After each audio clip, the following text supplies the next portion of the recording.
Alright, let's talk about something that sounds incredibly boring on the surface, but is actually fascinating once you dig into it. And I mean that both literally and figuratively. We're talking about local history. I know, you're already checking your watch, but stick with me here, because what's happening in Lake County, Illinois this January is exactly the kind of thing that proves history isn't just some dusty textbook subject. It's actually a series of unsolved mysteries, mistaken identities, and plot twists that would make a Netflix series jealous. The Lake County History Symposium is coming up on January 8th and 15th, and this year's theme is historical surprises, when research reveals the unexpected. And honestly, that's the perfect theme, because it turns out that the past is a lot messier, weirder, and more interesting than we ever give it credit for. Here's what I love about this. They're not talking about George Washington or Abraham Lincoln, though Lincoln does have connections to the area. No, they're digging into the kind of stories that hit differently because they happen right where you live. We're talking about a portrait that everyone thought depicted one person, but actually might be someone completely different. We're talking about an 1899 diary entry that's rewriting what people thought they knew about Vernon and Ela townships. We're talking about a town called Half Day that literally vanished and apparently took its identity with it. I mean, come on, a town lost its identity? That's not history, that's a therapy session. But before we dive into the specific stories they'll be covering at this symposium, let's talk about why any of this matters, because I think there's this assumption that local history is just for retirees with too much time on their hands or people who get way too excited about census records. And look, I'm not going to lie, those people exist and God bless them, because without them, we wouldn't know half of what we know. But local history isn't just about the past, it's about understanding the present and figuring out who we are. Think about it this way. Every single place you've ever lived has a story. The street you grew up on, someone named it, and there's a reason why. That weird old building downtown that nobody goes into, it used to be something important. The town next door that seems to have a rivalry with your town? There's probably a historical reason for that, and it's probably pettier than you'd imagine. Dr. Patricia Mooney Melvin from Loyola University Chicago is giving this symposium's first ever keynote address, and she's going to explore exactly this, why local history matters and how community stories connect to broader national narratives. And this is crucial because we're in the middle of celebrating America's semi-quincentennial, the 250th anniversary of the signing of the Declaration of Independence. Everyone's going to be talking about the big picture stuff, the Founding Fathers, the Revolutionary War, all that. But Dr. Mooney Melvin is going to show us that the real story of America isn't just what happened in Philadelphia or Boston, it's what happened in places like Lake County, Illinois, and every other community across this country. Because here's the thing about history, the official version is usually written by people with power, people who thought their stories mattered most. But the real history, the messy, complicated human history, is hiding in diaries and cookbooks, in portraits hanging in local museums, in the stories that families tell but never write down. And when researchers start digging into that stuff, they find surprises. They find out that what we thought we knew was wrong. They find connections nobody expected. They find people who should have been remembered but were forgotten. Let me give you an example from the symposium lineup that perfectly captures this. There's going to be a presentation about a portrait that everyone thought depicted a prominent Libertyville figure. This portrait has been hanging somewhere, probably in a local historical society or museum, and for who knows how many years, people have been looking at it and saying, yep, that's so-and-so from Libertyville history. Guides probably pointed it out on tours, students probably studied it, it became part of the accepted story, but then someone did conservation work on the portrait. Maybe they were cleaning it or stabilizing it or checking on its condition, and they found something that raised questions. Maybe a signature that didn't match, maybe a date that didn't line up, maybe stylistic details that suggested something different, and now they're re-examining the whole thing because it turns out, surprise, this might not be who everyone thought it was. Now, if you're thinking, okay, so what? Someone got a portrait wrong, big deal. Well, yeah, but think about the implications. If this portrait has been misidentified, what else might be wrong? What stories have been told based on this mistake? Who might have been erased from history because their portrait was attributed to someone else? And most importantly, who actually is in this portrait and what's their story? This is what I mean about local history being full of surprises. Every answer creates 5 new questions. Then there's this 1899 mystery in Vernon and Ela townships. Someone found a diary entry that's making historians go back and challenge long-held assumptions about something that happened there. We don't have all the details yet, that's what the symposium is for. But think about what this means. For over 125 years, there's been a story about something that happened in these townships. Maybe it was a scandal, or a tragedy, or a founding myth, or an explanation for why things are the way they are. And people believed it. It became part of the local lore. It was repeated in newspaper articles and history books and family stories. And then someone finds a diary. One person's private thoughts, written down in 1899, never meant to be read by anyone else, and suddenly everything changes. The diary contradicts the accepted story or adds crucial details that were left out. or reveals that what everyone thought happened didn't actually happen that way at all. This is why I love the idea of diaries as historical sources, because diaries are honest in a way that official records aren't. When someone's writing in their diary, they're not trying to make themselves look good for posterity. They're not worried about what historians will think. They're just venting or processing their day or trying to make sense of their own lives. And sometimes they accidentally preserve the truth that everyone else tried to bury. But my favorite topic on this lineup, and the one that I think is going to be the most interesting, is the presentation about the lost 19th century community of Half Day. Yes, that's actually what it was called, Half Day. And at some point, this entire town and its buildings lost their identities. They just disappeared from the historical record.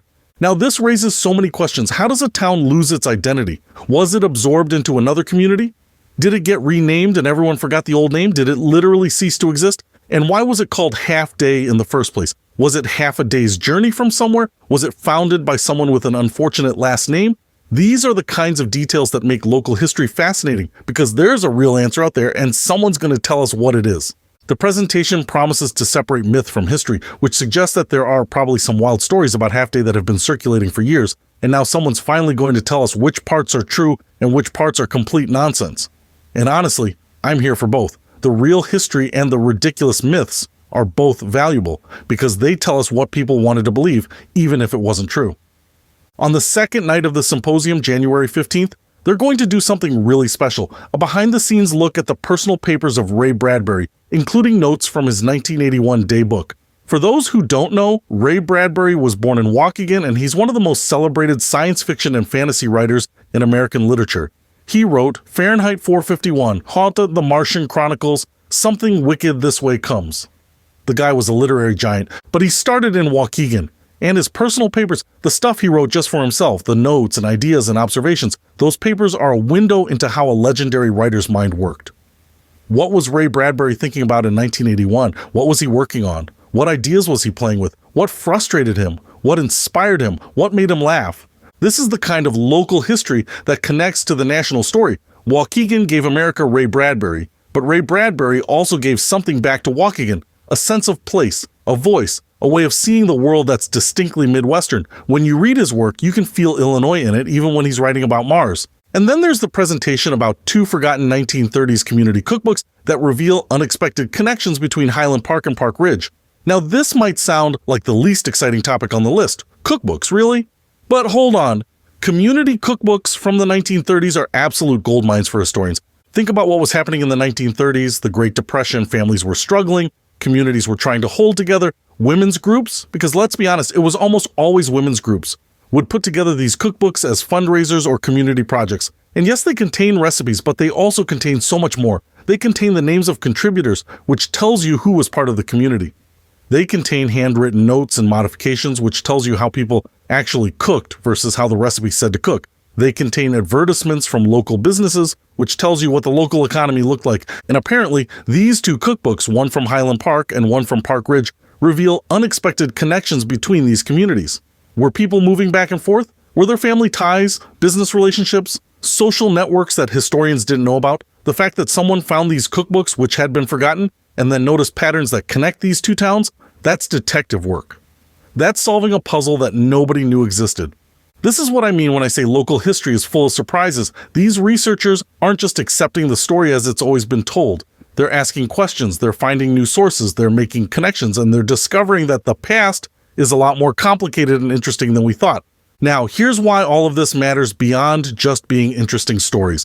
We're living in a time when a lot of people feel disconnected from their communities. We move around a lot more than previous generations did. We work remotely. We order everything online. We can live in a place for years without really knowing it, without understanding its history, without feeling connected to it. But when you learn the history of your community, the real history, not just the sanitized version, something changes. You start to see the layers. You walk down a street and you think about who walked there before you. You look at an old building and you wonder what it used to be. You hear a name and you recognize it from something you read. You start to feel like you're part of a story that's bigger than just your own life. And in 2026, as we're celebrating 250 years of American independence, this feels especially important. Because the story of America isn't just the story of famous people and big events, it's the story of thousands of communities, all with their own histories, all with their own surprises, all contributing to the larger narrative in ways we're still discovering. The fact that this symposium is virtual is also significant. 20 years ago, you would have had to physically show up to hear these presentations. Now, anyone with an internet connection can join from their living room. This democratizes history in a really important way. You don't have to be a professional historian or a member of the local historical society to participate. You just have to be curious. And it's free. Both nights are free, though you do need to register. This is a community resource supported by the Lake County Forest Preserves and sponsored by USG. They want people to engage with this history. They want people to ask questions during the discussion periods that follow each presentation. They want people to go, wait, hold on, that's not how I heard that story. So, or my grandmother used to tell me something about that, or I have a document in my attic that might be relevant. Because history isn't finished.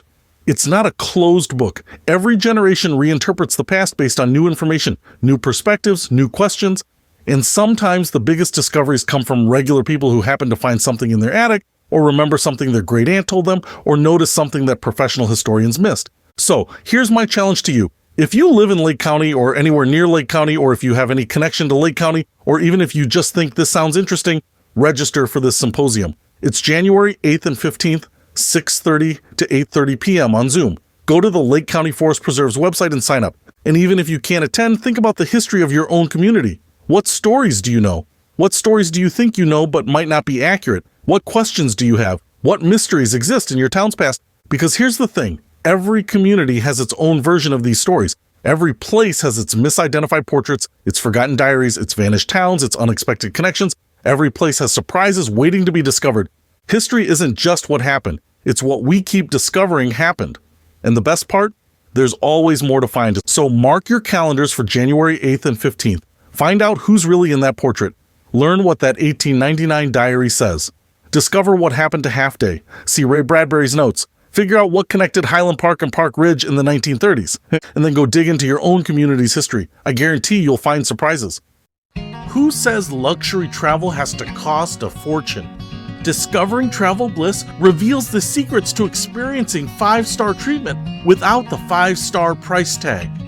Learn how to score upgrades, access exclusive experiences, and indulge in luxury for less.